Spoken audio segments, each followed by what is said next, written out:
Grabe si ate. Habang nasa business trip si Mister, palihim niyang ginamit ang ginseng anti-wrinkle cream na to. Pagkatapos lang ng ilang beses gamitin, sobrang nagsisi siya, nagsisi kasi hindi pa niya ito ginamit noon pa. Ngayon, si Mister lagi na lang gusto ng 3 rounds kada gabi. At mas malala pa, gusto na raw ni Mister magka-baby ulit. Kaya kung wala kang wrinkles, huwag mo na lang gamitin.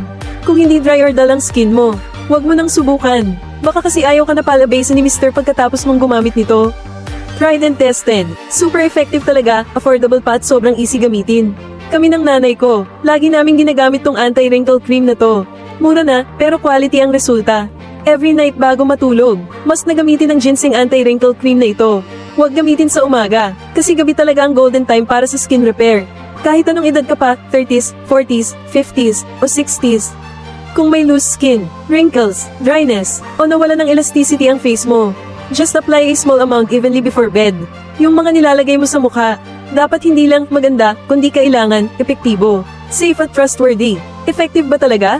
Try mo muna. Ikaw na ang maghusga. Click mo lang ang link para mas makilala mo pa ang produktong to.